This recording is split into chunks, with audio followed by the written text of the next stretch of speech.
Alléluia. Que Dieu soit loué. Vraiment, notre Dieu est merveilleux.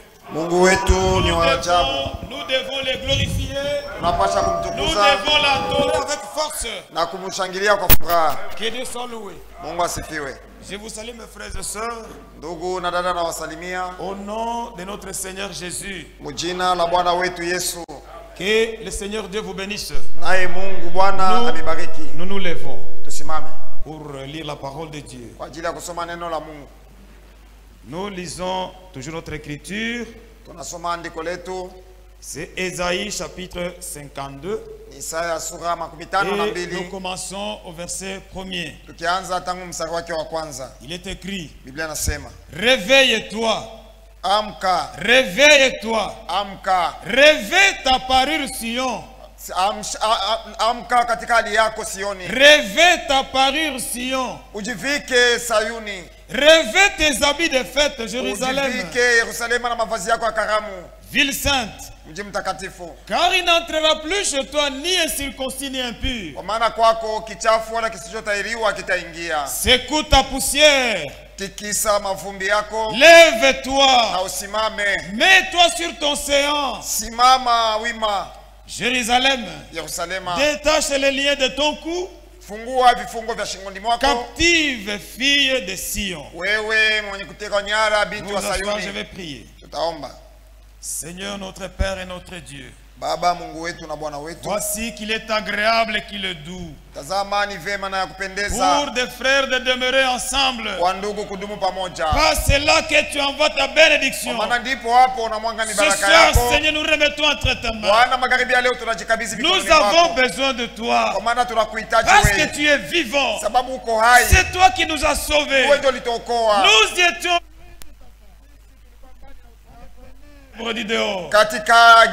perdu dans le péché, mais dans ton grand amour tu nous as ramassés dans les bourbiers, tu nous as lavés, tu nous as purifiés, et aujourd'hui nous sommes appelés tes enfants. C'est seulement une grâce que nous avons reçue. Nous ne la méritions pas. Oh, que ton nom soit béni. Bénis ma soeur et mon frère. Nous nous laissons tous entre tes mains. Utilise-moi comme un vase. Oh Dieu, conduis-nous par ton Esprit Saint. Du début à la fin, nous te le prions avec foi. Au nom de Jésus-Christ. Amen. Amen. Vous pouvez vous asseoir, mes frères. Nous parlons de ce sujet. Réveille tes habits de fête. Nous devons nous revêtir aujourd'hui. Et nous devons être prêts. Parce que le Seigneur est à la porte. Le Seigneur revient. C'est la raison pour laquelle ce message est prêché. Ce message n'est pas prêché pour que les gens viennent s'asseoir. Quand nous venons ici, nous venons comme à l'ambassade. Parce que nous sommes des pèlerins. Nous sommes des voyageurs. Et nous rentrons chez nous. Et c'est bientôt. Est-ce que tu es prêt? Est-ce que tu es en marche? Amen. Amen. Nous venons ici pour voir si les documents que nous avons sont valables. Quand quelqu'un voyage, il a des documents de voyage. Les documents lui permettant de voyager. Et si vous allez à l'étranger, vous devez avoir beaucoup de documents. Et on doit valider ce document à l'ambassade. C'est pourquoi nous venons ici pour faire valider nos documents et vérifier si c'est correct. Amen. Amen. C'est pourquoi nous sommes ici. Un enfant de Dieu, il ne viendra pas ici en étant distrait. Le temps a déjà sonné. Nous devons être prêts. Tout ce que Jésus avait promis dans sa parole, touchant la fin des temps, est déjà manifeste devant nous. Qu'est-ce que tu attends encore? La Bible dit dans Ésaïe chapitre 35. Lisons rapidement quelque chose. Ésaïe 35. La Bible dit, à partir du verset 8, nous lisons.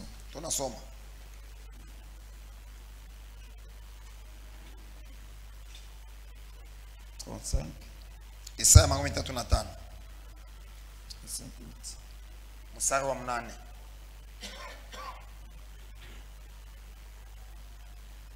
Il est dit. Biblia nasema, il y aura là un chemin frayé. Hapo patakuwa njia yenye kupasuliwa. Une route qu'on appellera la voie sainte. Barabara inayoitwa njia safi takatifu. Nul impur n'y passera. Hata kichafu kimoja kitapita hapo. Elle sera pour eux seuls. Ya ile barabara itakuwa kwao pekee. Ceux qui la suivront. Na wale watapitiamo. Même les insensés ne pourront s'égarer. Hata wapumbavu hawatapotea mwile njia. Sur cette route. Ndani ya ile barabara. Point de lion. Hakuna simba. Amen. Amen. Nulle bête féroce wala nyama wakali ne la prendra. Hawatapita ndani ya njia. Nul ne s'y trouvera. Wala watakuwa amo. Nul ne s'y rencontrera. Wala watakutana na wale nyama. Les délivrés y marcheront. Wale waliokombolewa watatembea ndani ya ile barabara. Les rachetés de l'Éternel waliokombolewa walinunuliwa na Bwana retourneront. Watarudilia amo. Ils iront à Sion. Wataelekea Sayuni avec des chants de triomphe. Katika nyimbo za sifa. Et une joie éternelle nayo furaha ya milele couronnera leur tête. Itafunika vichwa vyao. L'allégresse et la joie shangwe na furaha s'approcheront. Itawakaribia. La douleur et les gémissements s'enfuiront. Huzuni na mateso itakimbia mbali nao. Nous sommes sur ce chemin, mes frères. Tuko ni ile katika ile njia. Si tu es encore féroce, kama ukingaliki mkali, les méchants n'y passeront pas. Waovu hawatapita ndani ya njia ile. Amen.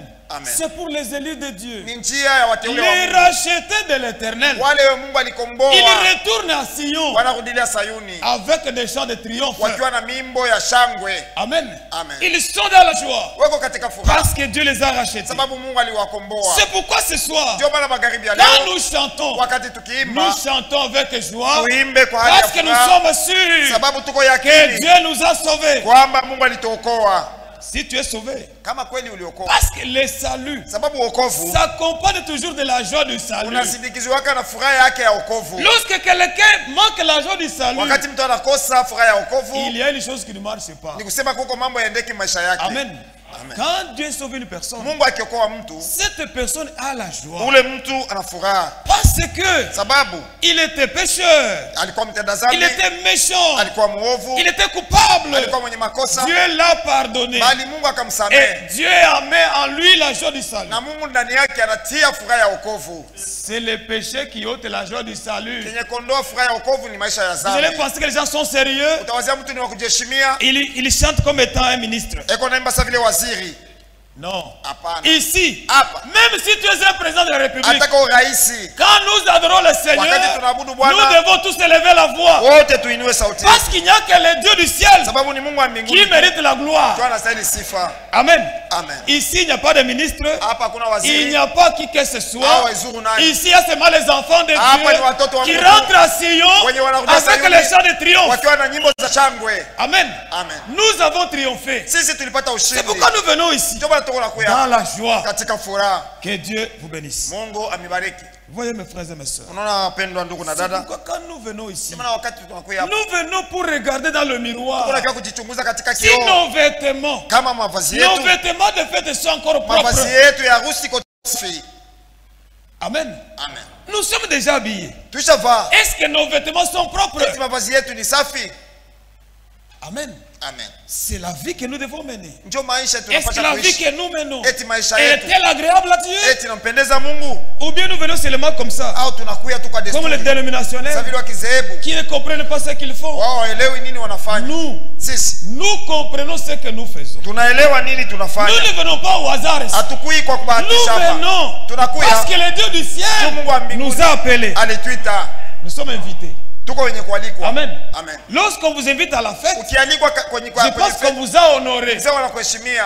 Amen. Amen. Dieu nous a honorés Mungu alituheshimia. en nous invitant à cette grande fête. Akitualika kwa hii karamu C'est kubwa. nous qui se préparent au ciel. Ile karamu ya harusi yenye kuandaliwa mbinguni. Nous avons lu la fois passée Tulisoma siku ilipita que Jésus nous a promis kwamba cela. Yesu alituahidia Il a dit, akisema, je m'en vais vous préparer une place naenda kumitayarishia nafasi afin que là où je kusudi suis, pale mitakuwa vous soyez nanyi aussi. muwe pale pale. Nous croyons Sisi que tunaamini la parole du Seigneur kwa maneno la Bwana est la ni vérité. kweli.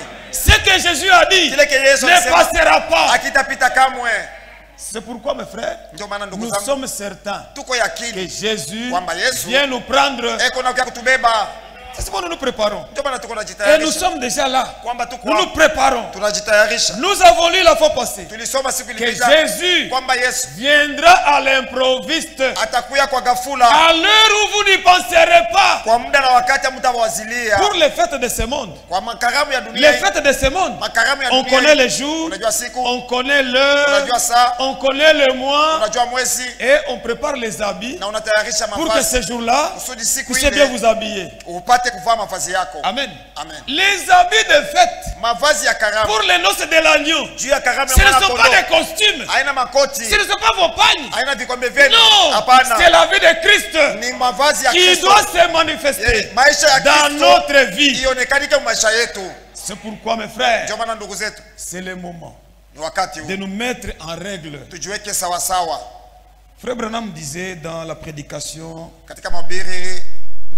le départ secret soudain de l'église du 12 octobre 1958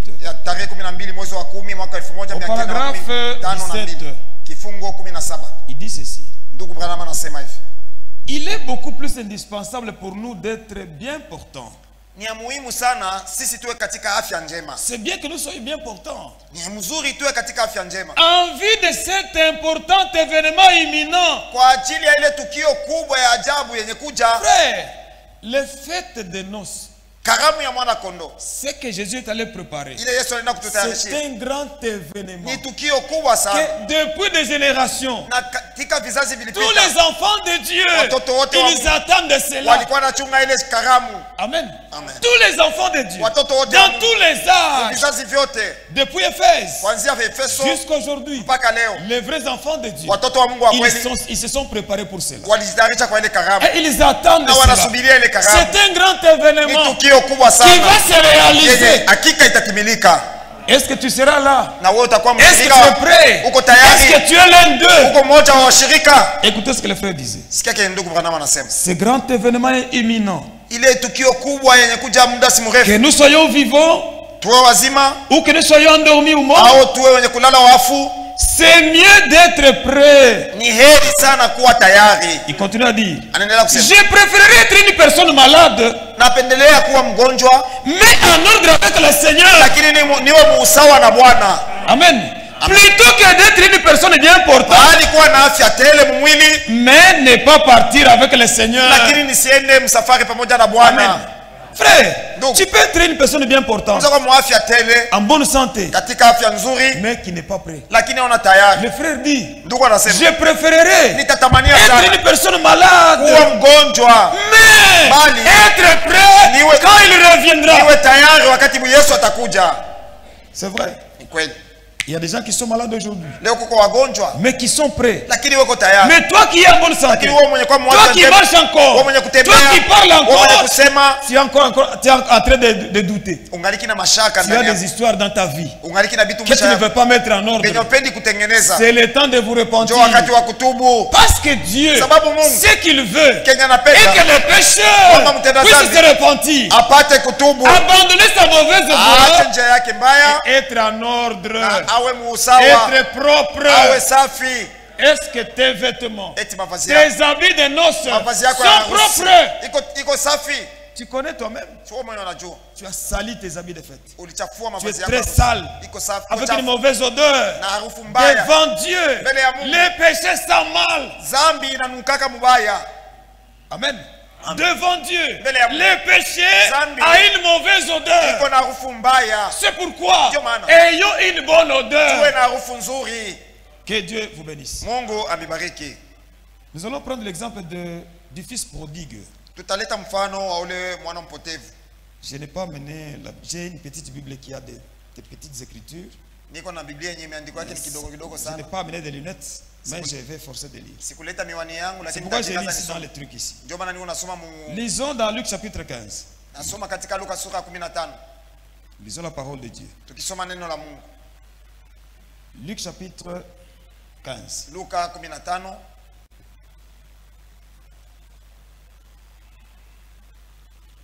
Lisons à partir du verset 17.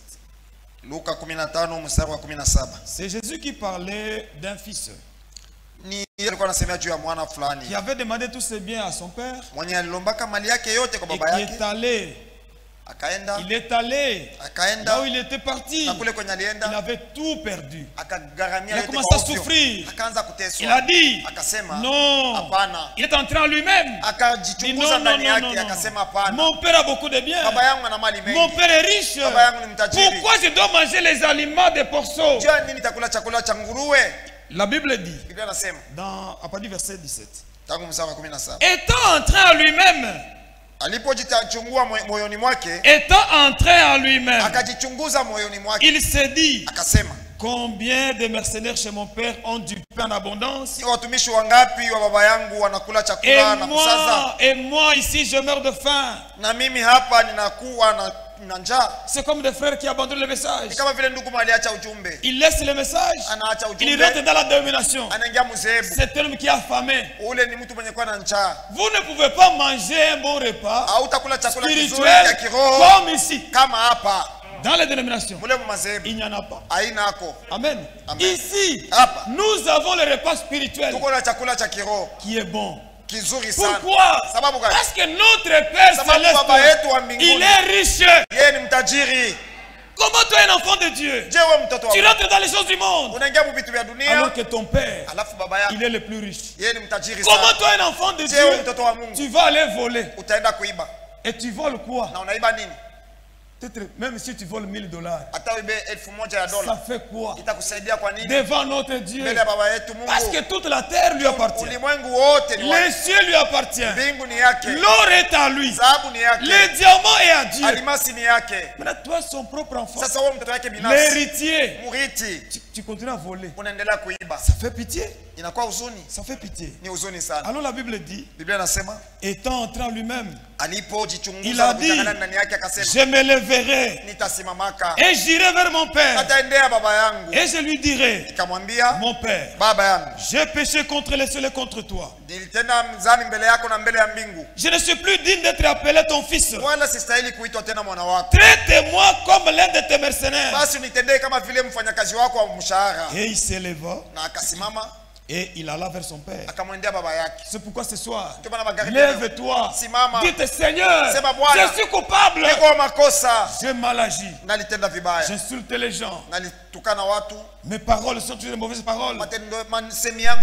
Il s'est levé et comme il était encore au loin, son père l'a vu et il fut ému de compassion. Frère, notre Père Céleste, il est plein de compassion. Il est riche en miséricorde. Ce soir, il peut encore te pardonner. Ce soir, il peut encore te pardonner. Si tu viens de tout cœur. Alors son papa, quand il a vu, il s'est levé. Alors il a dit, il courut. Non, l'homme là, il courut. Il s'est jeté à son cou et c'est son père qui s'est jeté à son cou. Et le baisa. Et le fils lui dit, mon père, j'ai péché contre le ciel et contre toi. Je ne suis plus digne d'être appelé ton fils. Mais le père dit à son fils, écoutez le verset 22. Mais le père dit à ses serviteurs, apportez vite la plus belle robe et l'en revêtez. Mettez-lui un anneau au doigt et des souliers aux pieds. Quand quelqu'un se répand, Dieu lui pardonne. Dieu les lave. Amen. C'était cela l'exemple. Voyez, cet homme, cet enfant-là prodigue, il avait péché. Quand il a reconnu son péché, Dieu lui a pardonné et Dieu l'a revêtu un beau vêtement. Amen. La Bible dit, au ciel, il y a beaucoup de joie lorsqu'un seul pécheur se répand. C'est vrai. Ni kweli. Aujourd'hui, Kwa leo, la repentance a disparu. toba ishapotea. Parmi les enfants de Dieu, Katikati ya watoto wa beaucoup ne se repentent même pas. wengine watubuaki tena. Le péché ne pourrit pas. Zambi haiyozaki. Même si tu l'as fait il y a 20 ans, Hata kama ulifanya na kwa si miaka tu l'as pas encore 12, arrangé, bado kama ce unatengeneza, péché-là ile est zambi encore là. iko pamoja nawe. Amen. Amen. Le péché ne pourrit pas. Zambi haiyozaki. C'est vrai. Ikweli. C'est pourquoi Ndio ne maana vous consolez pas usijifariji à venir ici mkuye hapa et à chanter. juu ya kuimba, Consolez-vous lakini ujifariji si vos péchés sont pardonnés. kama zambi zako zinasamehewa. Psaume dit, Zaburi inasema, il dit, heureux l'homme heri mtu à qui Dieu n'impute point ses péchés. yule ambayo Mungu hasabii tena makosa yake. Amen. Amen. C'est vrai. Ni kweli. C'est pourquoi mes frères, Ndio maana wapendwa, nous devons revêtir tunapasha kuvaa tena les habits de noces. mavazi ya harusi. Dans les mariages terrestres, Harusi ya dunia hii on s'habille seulement les jours du mariage. watu wanavalaka tu ni siku ya ndoa, Mais nous maintenant, lakini sisi nous devons être revêtus tunapasha des habits de fête maintenant. wenye kuvaa mavazi ya harusi mbele C'est-à-dire leo, être ni prêt. kusema kuwa tayari. Vous voyez, Non, c'est pourquoi mes frères, ndio maana wapendwa, que Dieu nous aide Mungu atusaidie pour que nous puissions être prêts. kusudi tupate kwa tayari, Il viendra à l'improviste. kwa sababu atakuya kwa ghafla. Amen. Amen. Nous prenons notre exemple. Tunabeba mfano wengine, C'est Josué le sacrificateur. ni Yoshua yule kuhani, C'est dans Zacharie chapitre 3. ni katika Zakaria sura ya 3. Josué le sacrificateur, Yoshua yule mkuhani il était sale. alikuwa mchafu Et Satan na shetani est allé l'accuser devant le Seigneur. akaenda kumstaki Parce mbele que ya Bwana, Satan, il est l'accusateur. sababu shetani yenye mshitaki Dans l'église, katika kanisa. il ne faut pas qu'il y ait des frères accusateurs. Sio wa ndugu wa kushitaki, Il n'y a pas de ministère d'accusation. hakuna huduma ya kushtakiana. Amen. Amen. Si tu accuses le frère, Kama unamshtaki ndugu yako, tu es le fils du malin. ukisema wewe ni mwana wa ule muovu, Parce que l'accusateur, sababu mwenye kushtakiaka c'est seulement Satan. ni shetani tu. Il nous accuse nuit et jour. Usiku na mchana iko natushtaki. Vous savez, Unajua, quand vous lisez dans Job, ukisoma katika Yobu, Job, Satan était allé l'accuser devant le Seigneur. shetani alienda kumwakiza mbele ya Bwana, kumchongea mbele ya Bwana. Dieu était avec les anges. Mungu alikuwa pamoja na malaika wake. Satan aussi était là, s'est approché. Shetani naye akajitongeza pale. Voyez. Non. Et Satan accusait Job devant Dieu. Na shetani alikuwa anamshtaki Yobu mbele ya Mungu. S'il est en train de croire en ta parole, Kama naamini neno c'est lako, parce que tu le protèges. jue Mungu na Laissez-le seulement, mwache tu il va te maudire en face. na atakukana.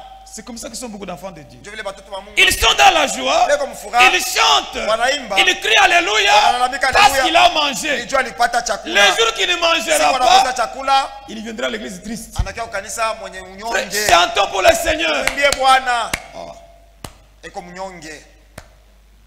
Amen. Amen. Nous, Sisi enfants de Dieu, watoto wa Mungu, nous chantons tunamwimbia Mungu même si on n'a pas mangé, hata tukukula chakula, même si à la maison, hata il n'y kunyumba a pas la farine. hakuna bunga. Amen. Amen. Parce que souvent les sœurs, Sababu mara mingi wadada, si dans la maison il y a la farine, mnyumba mkikuwa bunga, il y a la braise, makala iko hapo, il y a du poisson, samaki iko hapo, là il y a la joie. furaha iko tele. Les maris, Bwana quand ils touchent seulement, kukohola tu abe, abe ah non, je ne t'appelle pas. asikuwa na kuita hapana. Mais s'il n'y a rien, Lakini kama mnyumba una kitu, la sœur là, dada ule hapana. La soumission est partie. utiifu wake wote unatoka. La soumission vient quand tout est là. Utiifu wake uko hapo. Kama Si tout est là, kama vyote viko la sœur tayari, est soumise à son mari. dada anakuwa mtiifu. Abe. Abe. Parce qu'il y a tout. Sababu vyote viko mnyumba. Les jours qu'il n'y a pas l'argent, Siku hakuna fedha, la sœur montre sa couleur. dada anaonyesha rangi yake. Non, Hapana. ça ne doit pas être ainsi, mes Haipashi sœurs. kwa vile dada yangu. Soyons des enfants de Dieu. Tuwe wana wa Mungu. Comme Job. Kama vile Yobu. Satan Shetani a testé Job. alimpima Yobu. Job, malgré la souffrance, Ingawa mateso, il n'a pas insulté Dieu. yeye hakumtukana Mungu. Aujourd'hui, Kwa leo, beaucoup d'enfants de Dieu, watoto wengi ils abandonnent la foi wanaacha imani parce qu'ils sont malades. sababu ya magonjwa. On le voit beaucoup. Tuko naona bamingi Quand il tombe malade, akigonjwa tu, on prie ici, kumwombea hapa, il n'est pas guéri, aponi, c'est fini. Dans l'église, il n'y a pas la puissance. Et Dieu n'est pas là. Et donc je dois aller chercher les charlatans. Il faut aller deviner. Quand tu vas chez les devins, toi un chrétien, tu es en abomination à l'Éternel. C'est ce que la Bible dit. Tout enfant de Dieu qui va chez les devins ou chez les faux prophètes, dans les dénominations, ce sont des faux prophètes, ce sont des devins. Même si tu es la Bible, ce sont des devins. Dieu a dit, pour vous, Dieu ne le permet pas. N'écoutez pas les devins. Vous savez, ils sont très rusés. Ils connaissent votre problème. Ils vous rencontrent sur le chemin. Et dada, simama kwanza. Stop ma soeur. Niliona. J'ai une vision sur toi. J'ai une vision sur toi. Arrête-toi. Simama kwanza. N'est-ce pas, tu es malade? Ton copain est malade. Oui. C'est faux. Ne croyez pas ces choses-là. Non, c'est ta maman qui fait ça. Surtout les belles-mères.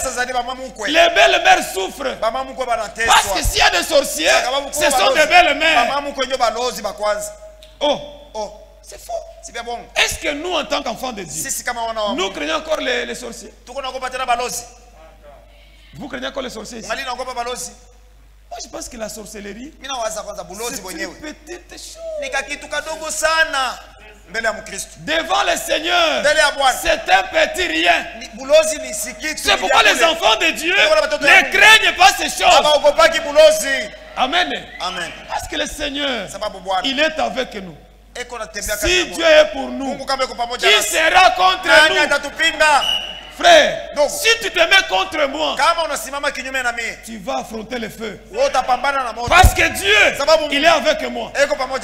C'est vrai. C'est pour nous devons être sûrs de Dieu. Il nous a appelés.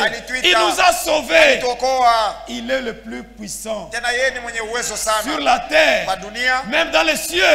Il n'y a pas un Dieu puissant comme notre Dieu. Lisons. Josué le sacrificateur. Et la Bible dit ceci. À partir du verset 1er, Zacharie 3. Il me fit voir Josué le souverain sacrificateur. Il me fit voir Josué le souverain sacrificateur debout devant l'ange de l'Éternel. Et Satan qui se tenait à sa droite pour l'accuser. Mes frères, ne nous accusons pas.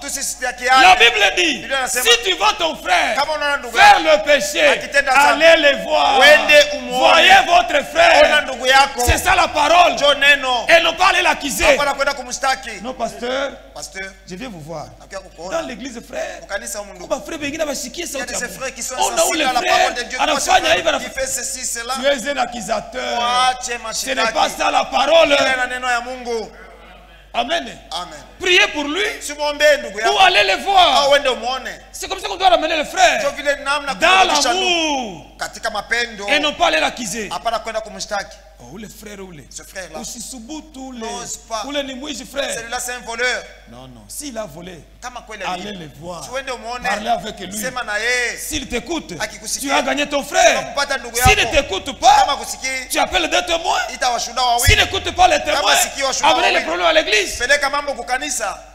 C'est comme ça la procédure. Mais on ne voit pas de frères qui vivent cette écriture. On voit seulement de frères qui accusent le frère. Des sœurs qui accusent les sœurs.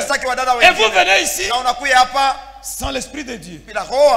Vous n'aurez pas la puissance de Dieu. Amen.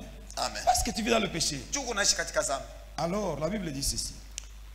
L'Éternel dit à Satan, que l'Éternel te réprime. Satan, que l'Éternel te réprime.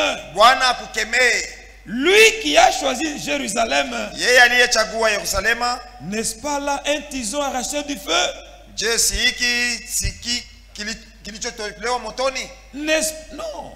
N'est-ce pas là un tison arraché du feu. Dieu parlait à Satan. Cet homme ici, c'est un tison arraché du feu. C'est Dieu qui a choisi Jérusalem. Un homme que Dieu a choisi. Comment toi, tu vas aller l'accuser? C'est ça que Dieu voulait parler à Satan. Écoutez. Alors, or, Josué était couvert de vêtements sales. Et il se tenait debout devant l'ange avec des habits sales. C'est vrai. Satan avait raison de l'accuser. Parce que les habits qu'il avait, il avait des habits sales. Comme beaucoup d'entre nous aujourd'hui, ils ont des habits sales. La vie qu'ils mènent les salissent. Vous êtes sale devant le Seigneur. Tu es sale parce que tu es un pécheur. Parce que tu vis dans le péché. C'est la saleté. Amen. Et Satan devait l'accuser. Écoutez, notre Dieu qui est miséricordieux. Oh, c'est merveilleux. Dieu est merveilleux. L'ange dit, prenez la parole, dit à ceux qui étaient devant lui. Ôtez-lui les vêtements sales. Amen. Puis il dit à Josué, vois, je t'enlève ton iniquité et je te revêt d'habits de fête. Amen. Quand quelqu'un se répand, Dieu ôte l'iniquité. Le sang de Jésus ôte les péchés. Et quand le sang de Jésus ôte les péchés, Dieu te voit propre. Alléluia. C'est vrai. Dieu te voit propre. C'est pourquoi Josué, Dieu a enlevé son iniquité. Ce soir, si tu te réponds, si tu reconnais ce que tu as fait, Dieu va enlever cela. Et tu seras propre. Josué était propre devant le Seigneur. Qu'est-ce que cela veut dire? Quand tu reconnais ta culpabilité, quand tu connais tes iniquités, tu reconnais cela, Dieu te pardonne. Tu te répands de tout cœur, Dieu te pardonne et tu es propre. Amen. C'est vrai. C'est pourquoi mes frères, ne soyez pas des accusateurs comme Satan. Si vous lisez dans Apocalypse, Apocalypse chapitre 12, nous verrons qui est l'accusateur.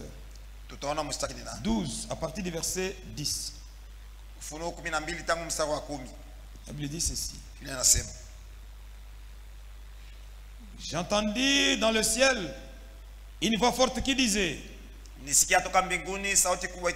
maintenant le salut est arrivé et la puissance et le règne de notre Dieu et l'autorité de son Christ, car il a été précipité, l'accusateur de nos frères. C'est lui qui les accusait devant notre Dieu jour et nuit.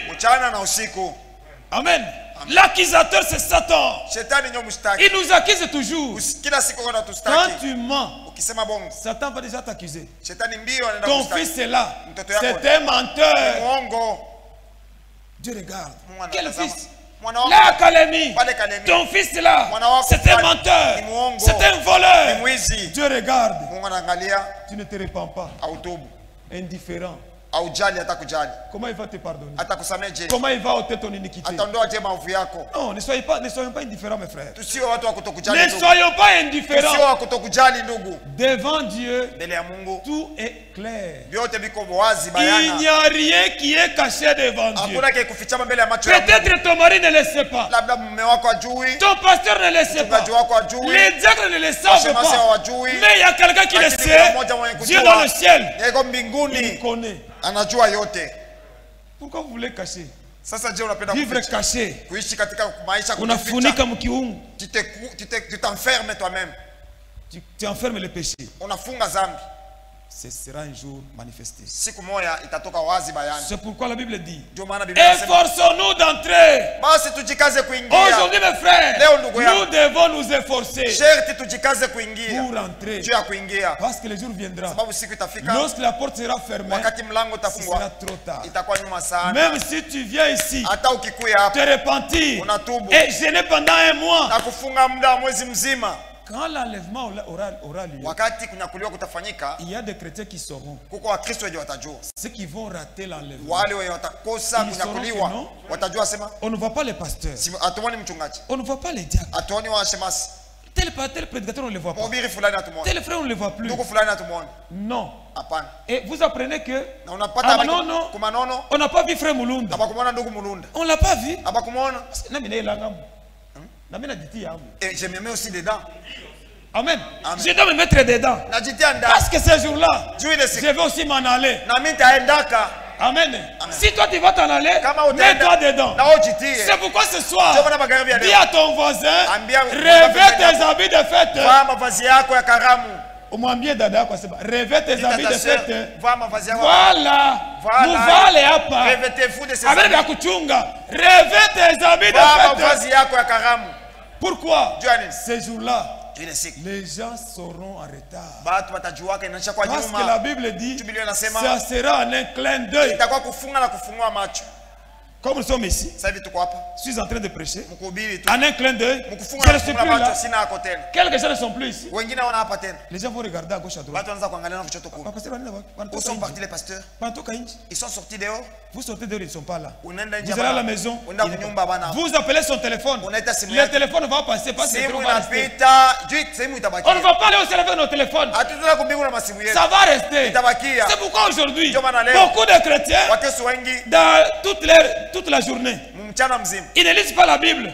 Ils ont leur téléphone, Facebook, WhatsApp. Et c'est là qu'ils regardent. Depuis le matin jusqu'au soir. Tu vas rater. D'ailleurs aujourd'hui, dans l'histoire de Facebook, il y a beaucoup de choses sales maintenant. Moi je me connectais rarement dans l'histoire de Facebook là. Je me connectais rarement. J'ai vu maintenant qu'on y a introduit beaucoup d'histoires. Les films pornographiques, quand tu veux seulement comme ça, c'est hier. Et vous trouvez des frères, ils sont concentrés dans cette histoire-là. Et au moment, il est là toute la journée, sans prier, sans méditer la parole. Tu es prêt comment? Tu n'es pas prêt. Amen. Mes frères et mes soeurs, nous insistons. Le temps est proche. Dans le paragraphe 25. Dans la prédication, le départ secret. Le temps file vite. Allons-y. Vous allez me supporter un peu. Supportez-moi. La Bible, les frères disaient ceci. Paragraphe 25. Maintenant, c'est ainsi que l'Église devrait attendre la venue du Seigneur. Tout en ordre. Tout préparé. Tout bien emballé. Et prêt à aller. Dès qu'il viendra. Parce que ça sera en un instant. En un clin d'œil. C'est vrai. C'est exactement à la même vitesse que l'enlèvement de l'église se produira. Clignez seulement l'œil. Quand vous clignez, l'enlèvement déjà est libre. C'est comme ça que ça va se passer. C'est pourquoi, frères et sœurs, ce n'est plus le temps de vous amuser. C'est le temps d'être prêt. Lisons Apocalypse chapitre 19. Apocalypse 19.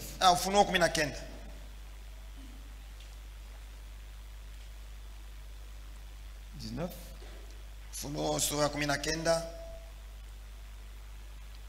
Je commence au verset 7. La Bible dit ceci. Réjouissons-nous Furaheni. Et soyons dans l'allégresse. Na tushangilie. Et donnons-lui gloire. Na tumpe utukufu. Car les noces de l'agneau sont venues. Kwa kuwa harusi ya mwana kondoo et son épouse s'est préparée. Na mke wake amejiweka tayari. Amen. Amen. Il lui a été donné de se revêtir d'un fin lin. Naye amepewa kuvika kitani nzuri. Éclatant. Kingarayo. Pur. Safi. Car kwa maana le fin lin, kitani nzuri hiyo, ce sont les œuvres justes des saints. Ni matendo ya haki ya watakatifu. Et l'ange me dit, naye malaika kanyambia, écris, andika, heureux heri ceux qui sont appelés au festin de noces de l'agneau. Heri walioitwa kwa karamu ya harusi ya mwana-kondoo. Heureux ceux qui sont appelés. Combien sont appelés ici? Dans cette église de Calémie. Combien sont appelés? Moi je suis appelé. Combien sont appelés mes frères? La Bible dit, heureux ceux qui sont appelés. Si tu es appelé mon frère, tu es heureux. Amen. Amen. Nous avons reçu l'appel. Il nous a appelés. Nous sommes heureux. C'est pourquoi, frère, nous nous réjouissons. Nous avons toujours l'habitude de chanter. Heri wenye kuitwa, wenye kuitwa, kukaramu ya mwana kondoo wa Mungu. Aux noces de l'agneau. Amen. Nous sommes heureux. Frère, nous sommes heureux. Je pouvais m'arrêter de prêcher là-bas. Parce que nous sommes heureux. Parce que Dieu, qui sommes-nous pour nous ramasser dans le monde entier? Les yeux de Dieu, ici à Calémie, il a regardé. Il y a mon enfant tel. Je dois l'appeler pour qu'il aille assister au nom de Dieu. Quelle invitation! Imaginez aujourd'hui si le président Tshisekedi, notre président, il vous invite ici à Calémie. Tel Monsieur Ilunga Jean, je vous invite parce que j'ai une grande fête à réaliser chez moi. Je pense que tout Calémie saura que telle personne a été invitée par le président. Toi-même, tu ne vas pas rester tranquille. Tu vas aller, mon frère. J'ai reçu l'invitation. Le président m'a invité. C'est vrai. Il t'a invité. Il a une fête. Oui. Tu vas en parler. Tu ne vas pas dormir. Mais regardez aujourd'hui comment beaucoup de gens prennent à la légère l'invitation de Dieu. Non mes frères, ne soyez pas indifférents. Croyons en Dieu. Nous sommes bien heureux. Frère, ce message est venu appeler les élus pour aller assister au festin. Est-ce que tu es un élu? Je ne sais pas. Voyez, c'est pourquoi dans la lettre circulaire numéro 29 de avril 2014, Frère Franck avait écrit ceci. Je voudrais vous lire cela. Je salue très cordialement dans le précieux et saint nom de notre Seigneur Jésus-Christ. C'est à la page 1. Je salue tous les véritables croyants bibliques dans le monde entier. Est-ce que nous sommes des croyants bibliques? Amen. Amen. Alors, par la parole adressée à l'épouse préparée. Amen. Amen. Et qui participera au repas de noces. Et il lui a été donné de se revêtir d'un fin lin éclatant, pur, car le fin lin, ce sont les œuvres justes de saints. Il continue à écrire. Ce texte me rappelle la puissante expérience que j'avais faite en janvier 1981 lorsque j'ai été ravi de mon corps et que j'ai vécu l'enlèvement avec tous ceux qui étaient prêts. L'enlèvement, c'est pour ceux qui sont prêts. Il continue à dire, j'ai été frappé par le fait que tous étaient jeunes. Il semblait avoir 17 à 18 ans. Mais ce qui m'a surtout impressionné, c'était l'éclat de leurs vêtements. Alléluia. Amen. Frère, l'éclat des vêtements des enfants de Dieu. Alors il dit, il est écrit de notre bien-aimé Sauveur. Il fut transfiguré devant eux. Son visage resplendit comme le soleil. Et ses vêtements devinrent blancs comme la lumière. Matthieu 17, 2. Les vêtements des rachetés qui auront par l'enlèvement et au repas des noces auront cette même blancheur éclatante. Amen. Amen. C'est une chose que de le dire, et ça n'est une autre de le vivre personnellement. Vous allez lire la suite. Lisez cette lettre circulaire. Voyez mes frères et mes soeurs. Oh, c'est merveilleux. Dieu nous aime. C'est pourquoi revêtons les habits de fête. Maintenant, nous devons être prêts. Parce que le Seigneur revient. N'oubliez pas, nous sommes dans l'âge de Laodicée. Et dans l'âge de Laodicée, Dieu dit, l'église est nue, misérable, pauvre, nue. Mais ne le sachant pas. C'est pourquoi aujourd'hui, beaucoup de gens sont nus, sans l'Esprit de Dieu, sans la nouvelle naissance, mais ils ne le savent pas. C'est ça l'âge.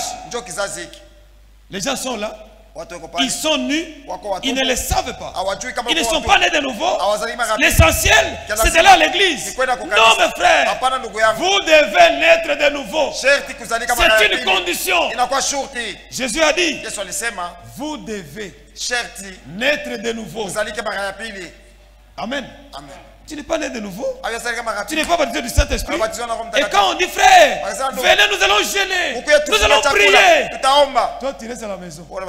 Ou bien tu viens ici en train de bailler. Tu es prêt. Tu n'es pas encore prêt.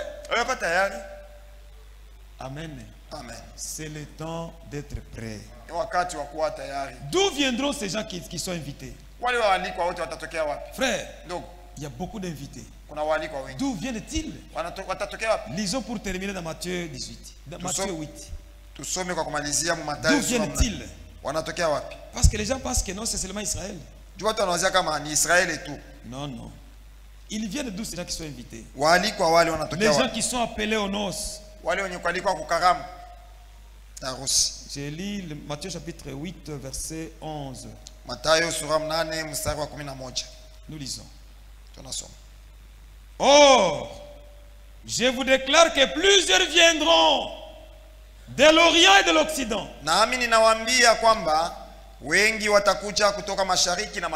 Et ils seront à table avec Abraham, Isaac et Jacob dans le royaume des cieux. Amen. Ils viendront de l'Orient, de l'Occident. C'est pourquoi nous chantons toujours. Ils viennent de l'Est et l'Ouest. Ils viennent de lointains pays. Vous connaissez ce cantique?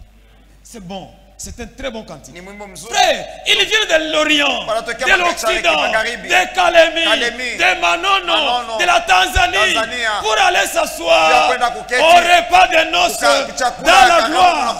Est-ce que tu y seras, mon frère? Amen. Que Dieu vous bénisse. Nous arrêtons ici. Mais je tiens à remercier le pasteur parce qu'il a eu confiance en moi et m'a accordé la chair. Je n'ai pas eu beaucoup de temps, juste les 2 jours. Que Dieu puisse les bénir. Et je remercie tous les enfants de Dieu qui m'ont assisté. J'ai mangé, il n'y a rien qui m'a manqué. Que Dieu les bénisse richement. Même ceux qui avaient cela à cœur, que Dieu les bénisse aussi. Amen. Dieu voulant, Je peux rentrer demain à Manono. J'ai besoin de vos prières. Est-ce que je peux amener vos salutations aux frères de Manono? Que le Seigneur Dieu vous bénisse.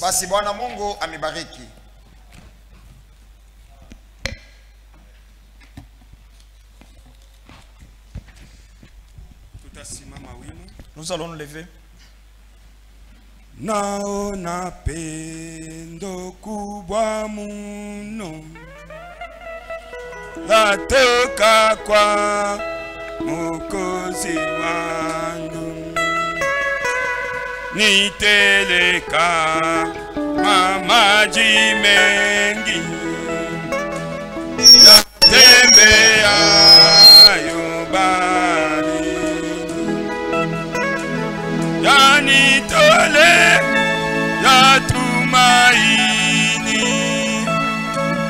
ya kwamba napita tufu na niwe hodari tena kwa pendo kubwa la Mwokozi. Haleluya, pendo kubwa linalotoka moyo wako, e Mungu wangu, nakuomba nijaze pendo lako tele, e Mungu wangu, nakuomba nijaze pendo lako tele. Hivi kila mmoja wetu ataenda kuinua sauti yake, chacun de nous va élever sa voix, kumwambia Bwana nisaidie niwe tayari, implorant les secours du Seigneur pour être prêt. Nisingeliweza kupumbazwa na dunia, si je ne serais pas distrait par le monde, lakini nipate kuwa tayari juu ya kuweza kunyakuliwa na wewe. Que je sois prêt pour être enlevé par toi. Karibu sisi sote tupaze sauti zetu. Élevons tous nos voix. Mungu Baba yetu, Mungu mkubwa, Dieu notre Père, Dieu grand, jina lako libarikiwe. Que ton nom soit béni. Asante kwa neno lako magharibi ya leo. Merci pour ta parole de ce soir. Hii ni neno ya mashujaa, c'est une parole de héros, watu waliokombolewa, les gens rachetés. Ndio wanastahili kusikia maneno kama haya. C'est vrai, il mérite d'écouter de telles paroles. Utusaidie magharibi ya leo. Assiste-nous ce soir. Kila sikio linatoka mkusikia hii neno. Et que chaque oreille qui vient d'écouter cette parole. Wewe mwanzilishi wa imani ndani yetu. Toi l'auteur de la foi en nous. Tunaamini ya kwamba utatufikisha kwa ukamilifu. Nous croyons que tu vas nous faire parvenir à la perfection. Hauyaanzaga safari na mtu. Car tu n'as jamais commencé une marche avec un homme. Ukamwacha kati ya njia. Et que tu l'abandonnes à mi-chemin. Ulitosha Israeli katika utumwa. Tu as fait sortir Israël dans la servitude. Ulimufikisha katika nchi ya Kanaani. Et tu l'as fait arriver en Canaan. Na sisi tunaamini. Nous croyons aussi. Vile ulituita. Que comme tu nous as appelés. Juu ya kuingia katika karamu ya mwana kondoo. Pour entrer dans la noce de l'agneau. Mjina la Yesu Kristo tunaamini kwamba tutaifika. Au nom de Jésus que nous croyons que nous allons arriver. Kwa sababu wewe haulandake. Car toi tu ne mens jamais. Na utalandaka kama. Et tu ne mentiras jamais. Utuwezeshe Bwana. Aidez-nous Seigneur. Wezesha mtumishi wako. Assiste ton serviteur. Bariki huduma yake. Bénis son ministère. Bariki na safari yenye kona yanda ikiwa mapenzi yako kesho. Bénis également son voyage qu'il prépare demain c'est la volonté. Bariki mchungaji wetu. Bénis notre pasteur. Na tunaamini ya kwamba vile ulimulinda. Et nous croyons que comme tu l'as assisté et protégé. Na utaendelea kumulinda tena katikati yetu. Tu vas continuer à les protéger au milieu de nous. Bariki wa makamo wake. Bénis ses associés. Bariki wapasha habari njema. Bénis les évangélistes. Bariki mashemasi wetu. Bénis nos diacres. Bariki wazamini wetu. Bénis nos administrateurs. Bariki Israeli taifa yako. Bénis Israël ton peuple. Bariki kila ndugu na kila dada. Bénis chaque frère et chaque sœur. Mahitaji yote beko nayo, moyo wa kujibu ni wewe Yesu Kristo. L'unique qui va donner la solution. Ulisema Kenya kiwezekani kwa mwanadamu. Tu as dit que ce qui est impossible à l'homme. Kwako kinawezekana. Toi sera possible. Na wewe ulimwambia Musa. Et tu as dit à Moïse. Usilie, sema. Ne pleure pas, parle seulement.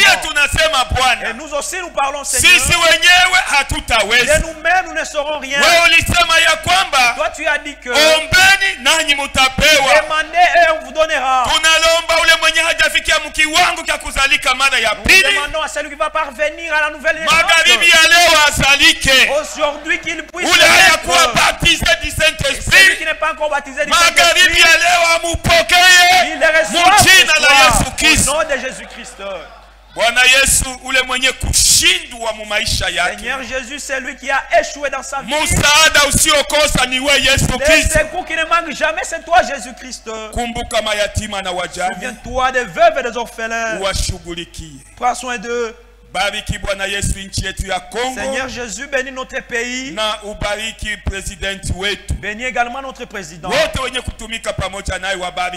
tous ses collaborateurs, bénis-le. Bénis notre gouverneur.